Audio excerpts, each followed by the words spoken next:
Hey guys, it's Ashley, Scrapping Nerd, and I'm back today with a Scraplift Crafternoon, which is our Sunday hop where a bunch of my peeps and I get together and we scraplift an amazing layout. And today's is this one here by Julie Taylor, and I'll make sure that to put her Instagram account below. She does amazing work, and this 49 and Market collection is just beautiful. I don't know if my layout does Julie's layout any justice, but it was a gorgeous, gorgeous layout and lots of inspiration. And so today I'm going to use my Authentique Voyage collection, and I had the sticker sheet and the pocket cards as well as the 12x12s, and I pulled in 3 different patterns from the 12x12. I wanted to do some different layers like in Julie's layout, and I pulled in Distress Oxide Spray in Vintage Photo and the spray stain in Walnut Stain, and then I had some Distress Embossing Powder in Tea Dye. And so she had some mixed media in the background of her layout, and I'm not sure if it was part of the paper from the 49 Market or if she had done it herself, but I was trying to mimic that, and so I pulled in my embossing clear ink pad, and I wanted to use bubble wrap to give it some texture, and so I used the bubble wrap with the embossing ink on the background here, and then I put my tea dye embossing powder all over it, and you can see that it had some highs and lows, so it gave the texture that I was looking for. Kind of sand-like was my idea, but I thought that it kind of blended a lot with my background. And so after I use my heat gun here, it helps a little bit to make it stand out, and it adds those shadows so that it has that texture. But then I'm going to use my spray stain in Walnut Stain on the bubble wrap and also go on top of it, just again to try to get some more texture in there. I really wanted a lot of texture in the background, and so then I also used the Vintage Photo as well and put that on. So you have the texture of the tea dye, and then we have the Vintage Photo, and then the spray stain, and since they're all different colors, it added a lot of dimension to this section. And I actually really like it, and I thought, I probably should have went across the whole middle part of the page. I was drawing inspiration from Julie's layout where it was just on the one side, but in hindsight, it probably would have looked really nice behind the whole open part of the red wood paper that I chose for my 12x12.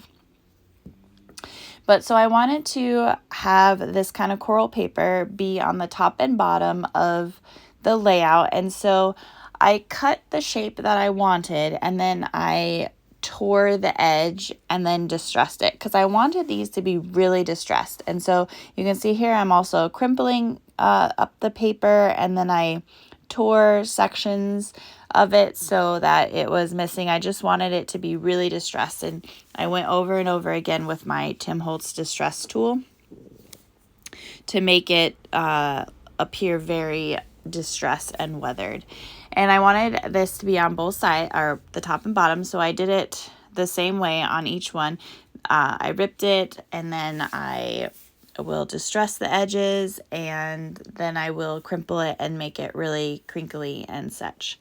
These, of course, are some wedding photos that I am scrapbooking, and these are just pictures of us all getting pictures taken by the photographer. And so it's kind of funny. You could see the top one we're lining up, we're getting to where we're supposed to be, and then the photo down at the bottom is I don't want to say non-professional photo of what the professional photo looks like. And in the album, the professional photo is actually next to this. So I thought it would just be fun to have these.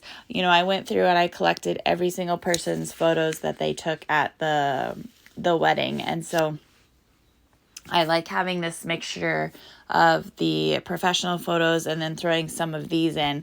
You know, I have my wedding album that has the professional photos with a couple of these because these are key photos. This is my mom and her boyfriend. And so I have some of those thrown in. But then I also have another layout or another album that has all the other shenanigans from the wedding. But I like throwing these fun ones in.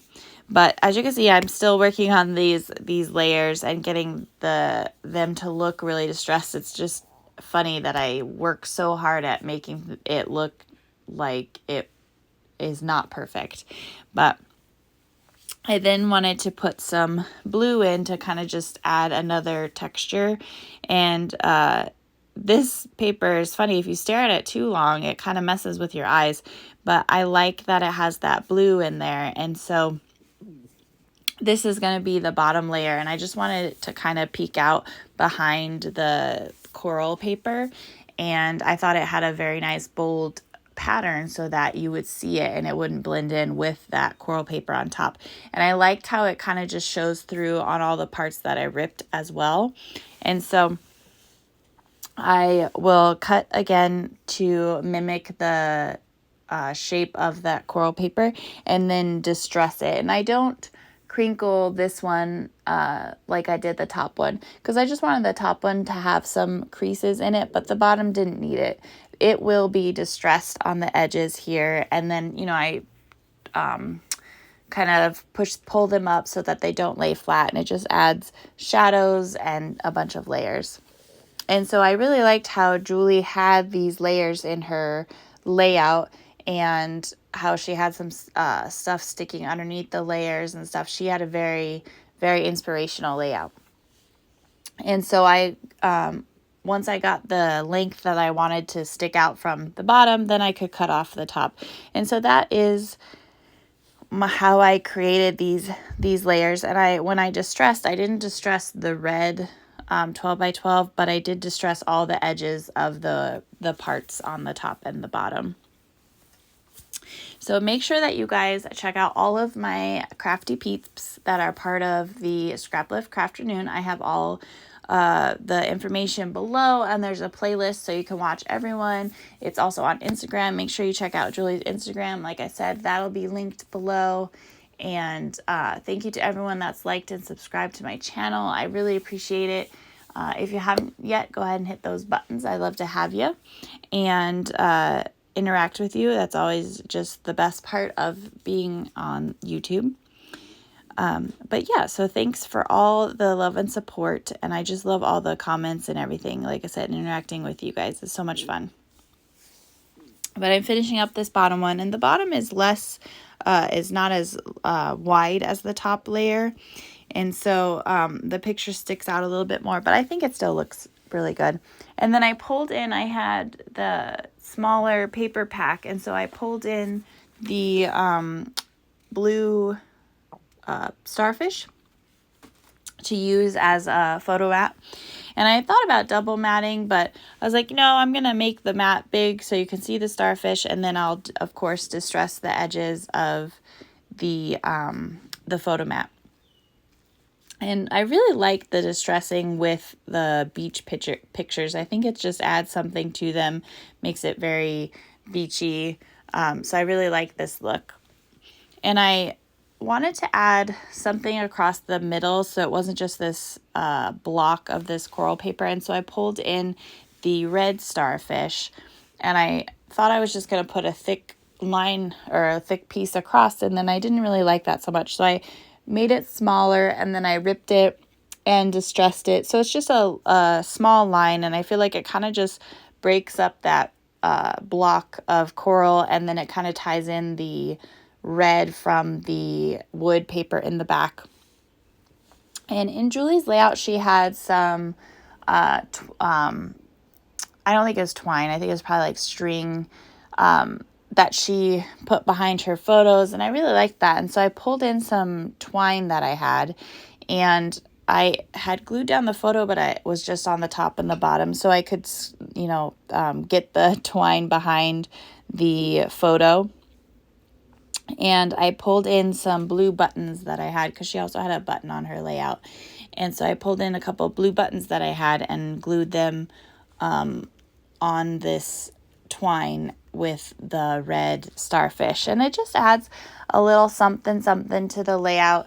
You know, and I didn't have a lot of embellishments for this collection, and so I liked the idea of being able to add some buttons and some twine, you know, something else to the layout aside from the embellishments, since I didn't have too many. And on the top, I did 2 and kind of twisted it. And on the bottom, there's only going to be 1 that goes across there. And I glued these buttons down, but I did actually, I think I cut it out of the video, but I did actually use some hot glue afterwards to make sure that the buttons did stay on, because the twine kind of sticks up a little bit. And so I was worried that the buttons would eventually come off in the album. And so now I'm just pulling in some stickers from the sticker sheet. I pulled in this arrow and then this anchor for the top there.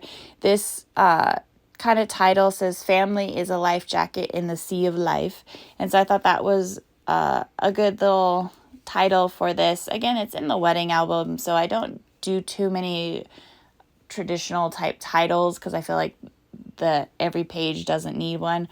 But I just thought I really liked this sticker from the sticker sheet that it said that. And then above the photo, I have "Seize the Day" with the little tab up there. And I just created this little cluster down in the bottom right where I cut out the shell because I thought the whole tag was too big. Same with the lighthouse, and just created a little cluster in this. What are those rings called? Are they life preservers? I put that in the little corner just to create a little cluster. And I have the crab up by the top photo, and I put the little heart sticker to cover the tag hole because I didn't want to put any more twine or anything on there. But I then went through with some spray stain and just gave it some more splatters just to add to the distressed look. But that's the layout, guys. Thank you so much for watching, and I hope everyone has a great day. Bye.